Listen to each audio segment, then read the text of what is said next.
Hello friends, welcome to my channel. स्वागत है आप सबों का हमारे चैनल पर। दोस्तों, नई शिक्षा नीति को केंद्रीय कैबिनेट की मंजूरी मिल चुकी है और इसमें कुछ बड़े बदलाव किए जाएंगे और उसी को लेकर के इस वीडियो में आपको जानकारी प्राप्त होगी, तो वीडियो को शुरू से अंत तक जरूर देखेंगे।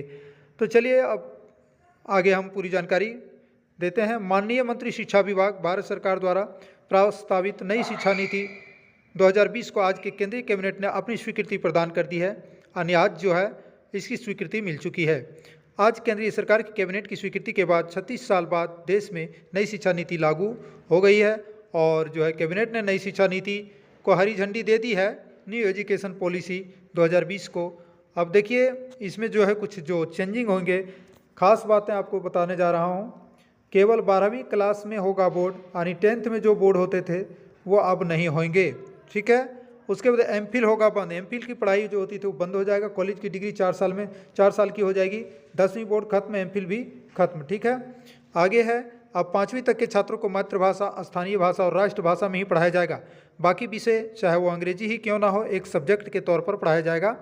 बाकी भाषाएँ जो है 3 पढ़ाई जाएंगी, मातृभाषा, स्थानीय भाषा और राष्ट्रभाषा, ठीक है। उसके बाद है पहले 10वीं की बोर्ड की परीक्षा देना अनिवार्य होता था, जो अब नहीं होगा, ठीक है। आप दे भी सकते हैं, नहीं भी देंगे, बोर्ड परीक्षा देना जरूरी नहीं है। 9वीं से 12वीं क्लास तक सेमेस्टर में परीक्षा होगी, यानी ये प्रक्रिया जो है अब जो है आरटीई लागू हो जाएगी। उससे पूर्व ही ये सेमेस्टर की जो है क्लास सेमेस्टर वाइज जो एग्ज़ाम हो रहे हैं विद्यालय में, ठीक है। उसके बाद देखिए फॉर्मूला को पहले ही भी बताया गया था, 5+3 3 4 फॉर्मूले के तहत पढ़ाया जाएगा, ठीक है। यानी कि देखिए सबसे पहला बात है कि जो 5वीं क्लास की पढ़ाई अलग फार्मूला होगा, उसके बाद 5 वर्ष की यानी पहली से 5वीं, उसके बाद 3 साल की, 3 साल की, फिर 4 साल की। तो देखिए अभी नीचे लिखा हुआ है वही कॉलेज की डिग्री 3 और 4 साल की होगी, ठीक है। यानी कि ग्रेजुएशन के पहले साल पर सर्टिफिकेट, पहले साल पर सर्टिफिकेट, दूसरे साल पर डिप्लोमा, तीसरे साल में डिग्री मिलेगी, ठीक है। ये है इसका 3 साल की डिग्री उन छात्रों के लिए जिन्हें हायर एजुकेशन नहीं लेना है, वे 3 साल की डिग्री करेंगे। वहीं हायर एजुकेशन करने वाले छात्रों को 4 साल की डिग्री करनी होगी। 4 साल की डिग्री करने वाले स्टूडेंट 1 साल में एमए कर सकते हैं, ठीक है। उसके बाद एमए के छात्र अब सीधे पीएचडी कर सकते हैं। एमए के छात्र जो है सीधे पीएचडी कर सकते हैं। स्टूडेंट के बीच में कर सकेंगे एक दूसरे कोर्स, यानी स्टूडेंट्स जो है बीच में आप एक कोर्स करेंगे। कैसे, उसकी क्या सुविधा है, देखिए क्या सुविधा है, बहुत अच्छी व्यवस्था होगी। हायर एजुकेशन में 2035 तक ग्रॉस एनरोलमेंट रेशियो 50% हो जाएगा। वहीं नई शिक्षा नीति के तहत कोई छात्र एक कोर्स के बीच में अगर कोई दूसरा कोर्स करना चाहे तो पहले कोर्स से सीमित समय के लिए ब्रेक लेकर वो दूसरा कोर्स कर सकता है, यानी एक सीमित समय ही बांधना होगा, उसके बीच में आप दूसरा कोर्स कर सकते हैं, उसको रोकना पड़ेगा, ठीक है। ये एक बहुत बड़ी सुविधा हो गई है।